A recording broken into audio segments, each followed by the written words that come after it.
렌즈가 만들어지고 이미지가 만들어졌어요. 그리고 하나 더 이제 또 개발을 해내요, 사람들이.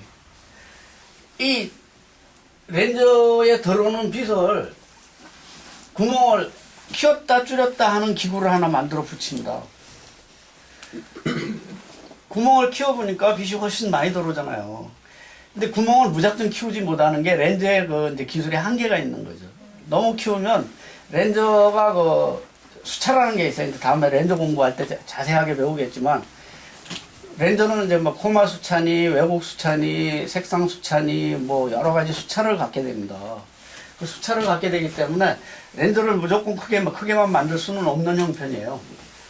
그러더라도 같은 구멍 안에서, 같은 렌즈 안에서 조금 더 구멍을 키웠다 줄였다 할 수 있는 이런 것들을 해보니까 필요에 따라서 빛이 많이 들어오기도 하고 약하게 들어오기도 하고 더 선명하게도 하고 더 선명하게도 하고 조절할 수 있게 됐거든요. 그래서 조리개라는 걸 만들어 붙입니다.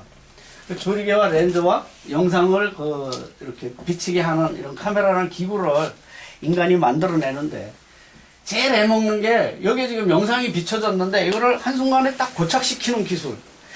이게 그렇게 아쉬운데 그걸 못 해내는 거예요. 그것만 해놓으면 이제 세상에 이제 엄청난 돈 벼락부자가 되고 쉽게 말해서 성인이 되는데 그걸 해내는 사람이 없었습니다. 그러다 이제 정말 오랫동안 못 해내요. 못 해내는데 아이러니하게도 연금술사들이 그거 해내요. 그 중세쯤 들어와가지고 사람들 생활이 굉장히 급격하게 발달을 합니다. 우리 쪽이 아니라 유럽 쪽이. 유럽은 실제로 징기스칸 때문에 발달을 하죠. 징기스칸이 유럽을 정복을 하고 역차민 제도라는 걸 만들어가지고 한순간에 징기스칸이 생각하는 것을 유럽에다 전파를 할 수 있는 말로서 정거장을 만들어가지고 말을 계속 정거장마다 둬가지고 역참 제도가 그때 처음 나왔어요. 빠른 시간에 유럽하고 동양하고 연결을 해놨어요. 그러니까 지금으로 말하면 인터넷 연결을 해놓은 거죠. 중국은 그때 굉장히 발달을 했던 나라입니다. 징기스칸이 정복을 했을 때 중국은 이미 화약이 있었고 종이가 있었고 뭐 비단이 있었고 어마어마하게 발달한 문명이 발달했는데 서양은 그때 굉장히 미개했어요. 유럽은. 그 미개한 나라에 이 역참이 발달해가지고 중국에 있는 여러 가지 물자들이 그걸로 넘어간 거예요. 기술이 넘어간 거예요. 기술. 그 중에서 나침반하고 제일 중요한 게 넘어간 게 나침반하고 화약이에요. 나침반 때문에 유럽이 그냥 급격하게 항해술이 발달을 해가지고 저 아메리카를 정복을 합니다. 인도를 정복을 하고 식민지 시대로 가는 거죠. 그리고 한 가지 더 발달한 게 화약이에요. 화약. 대포를 만들어내요. 애들이 총도 만들어내고. 아직 동양에서는 활 쏠 때 애들은 이미 대포 활을 만들어낸 거예요. 그게 사실은 유럽 기술이 아니에요. 중국 기술이에요. 중국 기술. 동양 기술. 우리나라도 최무선 씨가 벌써 고려시대 때 화약 만들어가지고 쐈잖아요.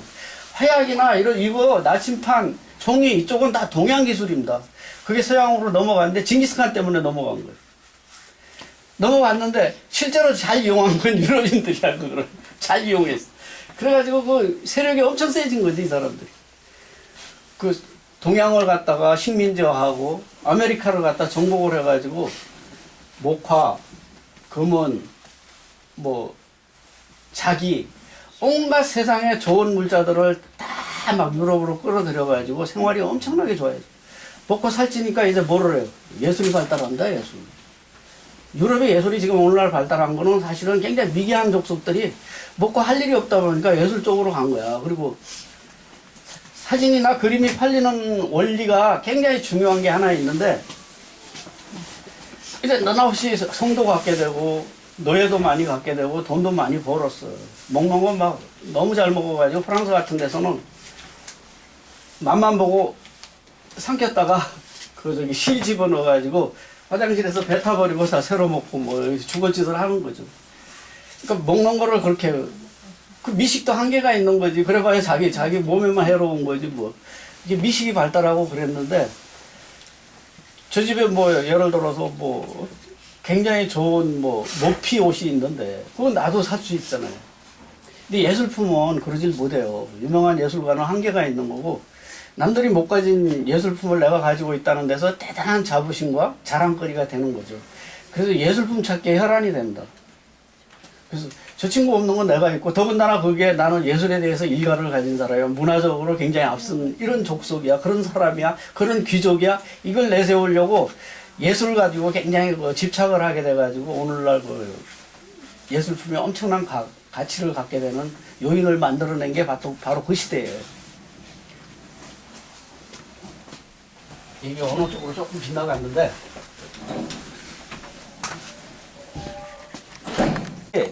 예술이 발달하다 보니까 그림을 그리는 재능이 좀 부족한 사람도 카메라 루시다를 이용해가지고 따라 그리면 되고, 또 그건 또 나름대로 의미는 있어요. 굉장히 정확하게 사물을 재현을 해낼 수 있고, 한동안은 또 유럽에서 사실조회라고 하죠. 사실대로 가는 그런 것들이 굉장히 유행했거든요.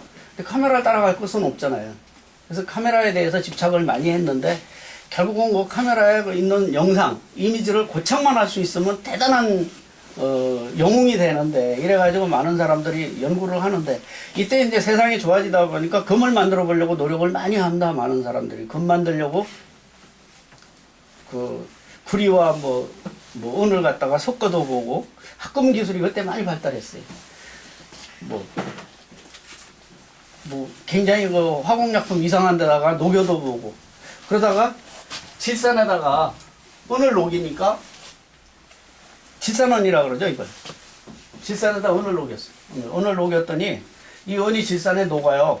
녹아가지고 액체가 돼 있는데, 독일에 슐체라는 사람이 술을 좋아해가지고, 이름이 슐체인지 모르겠는데, 슐체라는 사람이 이 질산은을 가지고 금 만든다고 연구를 부지런히 하다가 지겨워가지고 술 한잔 먹으러 나갔다 왔어요. 나갔다 왔는데, 분명히 은이 녹았을 때는 하얀색이었는데, 은색이었는데, 요놈이 까맣게 변해 있거든? 창가에다 놔두고 나갔다 왔는데, 요게 왜 까맣게 변했냐? 금으로 변했으면 벼락부자가 될 텐데, 금으로 변한 게 아니라 시커멓게 변한 거야, 이게. 요놈이 왜 시커멓게 변했지?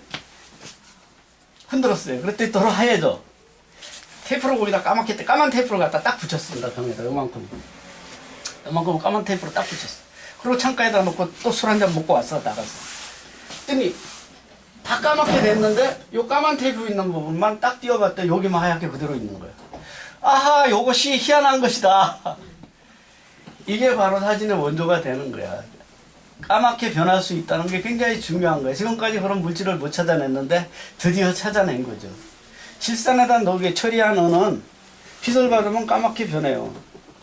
빛을 받으면 까맣게. 그러면 그 부분 빛 안 받게 어떤 부분을 막으면 상이 그려지는 거 아니에요. 이래가지고 사진이 일사천리로 갑니다. 결국은 그 영상 사진기 안에 렌즈와 조리개라는 게 다 만들어져 있는데, 뒤에 비친 영상에다가 여기다가 질산으로 만들어진 은을 갖다가 붙여요. 붙이고, 그럼 여기 영상이 비쳤으니까 영상에는 빛이 밝은 부분도 있고 덜 밝은 부분, 검은 부분도 있고 흰 부분도 있을 거 아니에요. 흰 부분은 여길 많이 변질시키고 하얀 부분 덜 변질시킬 거 아니에요. 그래서 상이 나타나죠. 이때 나타난 상을 네거티브 상이라 그래요. 그거는 다음 시간에 할게요. 어쨌든 상이 나타나는데, 이렇게 영상을 고착시키는 기술이 발달을 합니다. 그리고 이것으로 세계 최초로 사진을 찍어낸 사람이 니에프스라는 사람인데, 프랑스 사람이에요. 프랑스에서만 이것을 성공한 게 아니라 독일에서도,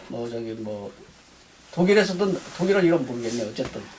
영국의 탈버트나 이런 사람들은, 영국의 탈버트는 아예 종이 위에다 인화를 해낼 정도로 발달했었고, 근데 세계적으로, 과학적으로 발표한 사람이 다게르예요, 다게르.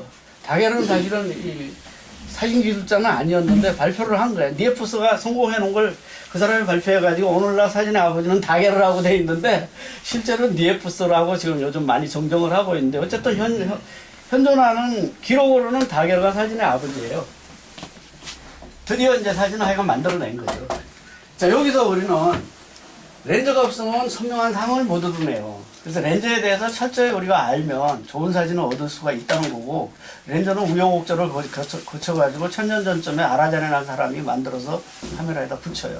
그리고 망원 렌즈가 만들어져가지고 과학이 눈부시게 발달을 하고 지구가 돈다. 천체학까지도, 천문학까지도 엄청나게 천문적으로 발달을 하죠. 그 다음에 이제 구멍 크기를 바꾸면 여러 가지 현상이 일어난다는 거 사람들이 알아냈어요. 그래서 조리개를 만들어가지고 구멍 크기를 늘렸다 줄였다 하는 기구를 만들어서 이 카메라에다 붙입니다. 그랬더니 밝아지기도 하고 어두워지기도 하고 상이 선명해지기도 하고 흐려지기도 하고 변화무쌍한 일이 벌어지죠. 그 다음에 필름도 눈부시게 발달을 해요. 초기 필름은 셔터라는 그런 개념이 필요가 없었습니다. 왜냐하면 여기 빛을 쪼여주는 게 중요하지 뭐 1시간 쪼개 쪼여졌냐 2시간 쪼여졌냐 이거 중요하지 않았어 초기에는.